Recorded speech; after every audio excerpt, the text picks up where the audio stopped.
मुंबईला पाणी पुरवठा करणाऱ्या भातसा धरणाच्या खालच्या बाजूला जवळच श्री व्यंकटेश कुलकर्णी आणि सुभाष कानडे यांचं मानस कृषी फार्म आहे. श्री व्यंकटेश कुलकर्णी आणि सुभाष कानडे यांनी 10 वर्षांच्या अथक परिश्रमानं आणि अनेक प्रयोग करत हे कृषी विकास केंद्र उभारलं.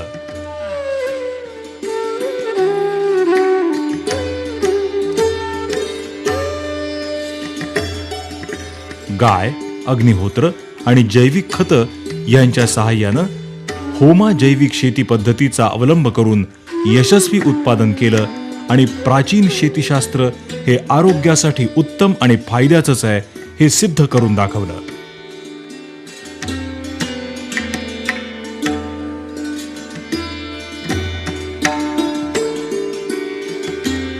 श्री व्यंकटेश कुलकर्णी यांना मनासारखं यश मिळताच त्यांनी आजूबाजूच्या गावातल्या शेकडो शेतकऱ्यांना या होमा जैविक शेती पद्धतीकडे वळवलं. त्यांना सर्व प्रकारची मदत केली. आपण श्री व्यंकटेश कुलकर्णींचे विचार ऐकूया. 94-95 साली शेतीला सुरुवात करायची ठरवल्यावर प्रगत तंत्रज्ञान शेती करायचं हे मनात घेतलं आणि त्याप्रमाणे आम्ही इथे शेती घेतली, कामाला सुरुवात केली आणि पहिल्याच 2 वर्षात अनुभव आला की अरे बापरे, ही प्रगत तंत्रज्ञानाची शेती म्हणजे ही गरीब शेतकऱ्याला न परवडणारी शेती आहे आणि एकरी 10 ते 15 हजार रुपये आरामात खर्च होतात आणि जर निसर्गाने साथ नाही दिली तर हे पैसे पूर्णपणे पाण्यात जातात आणि मग ॲटोमॅटिकली शेतकरी हा कर्जबाजारी होतो.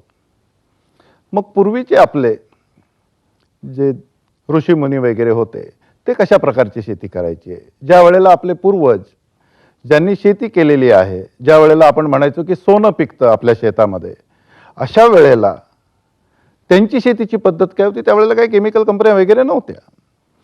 तर ती पद्धत कुठली हे शोधून काढायचा आम्ही प्रयत्न केला आणि मग 2-3 वर्षाच्या अथक परिश्रमानंतर आमची परांजपे गुरुजींची भेट 98-99 साली झाली.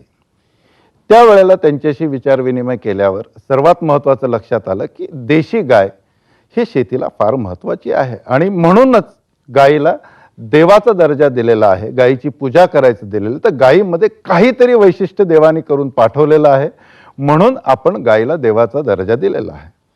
आणि त्याच्याबरोबर वातावरण शुद्ध पाहिजे, वातावरणात प्रसन्नता पाहिजे, ह्याच्यासाठी अग्निहोत्र हा एक प्रकार दिलेला आहे. ह्या दोन्ही गोष्टीचा योग्य संगम जर शेतात झाला तर शेती पूर्वीसारखी फार सुरेख करू शकतो. याचा प्रॅक्टिकल अनुभव गेल्या 5 ते 7 वर्षात मी घेतला.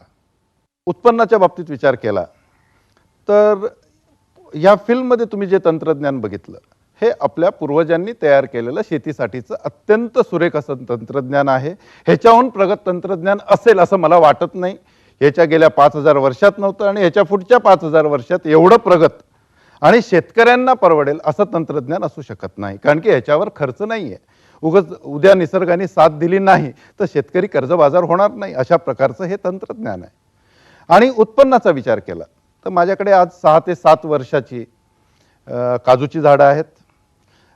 मी संपूर्णपणे सिंधुदुर्ग, गोवा, केरळ ह्या भागात बघितलं तर 6 ते 7 वर्षाची झाडं 2 ते 3 किलो काजू बिया देतात आणि आज माझं 5 किलोच्या वरती ॲव्हरेज आहे. म्हणजे हे उत्पन्न जवळजवळ 50 ते 60% वाढलेलं आहे. हे एक वैशिष्ट्य आहे. दुसरी माझ्याकडे केशरची झाडं आहेत तर 8-9 वर्षाची केशरची झाडं आहेत. तर 8-9 वर्षाची केशरची झाडं इन जनरल मी आजूबाजूच्या परिसरात बघितलं की 50 ते 60 किलो हे उत्पन्न देतं आणि माझ्याकडे हे उत्पन्न 90 किलोच्या आसपास आहे.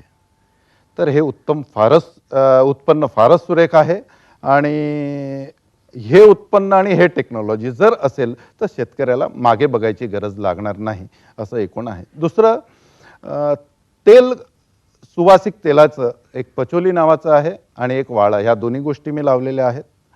इन जनरल बाजूच्या शेतकऱ्यांकडनं किंवा पचोली आणि वाळा जे भारतात पिकवणारे जे शेतकरी आहेत त्यांच्याकडनं मिळणारं इल्ड आणि माझ्याकडे मिळणारं इल्ड, तेलाचं इल्ड, ह्याच्यामध्ये 3 ते 4% फरक आहे आणि हाही फरक हा 20% जास्त जातो.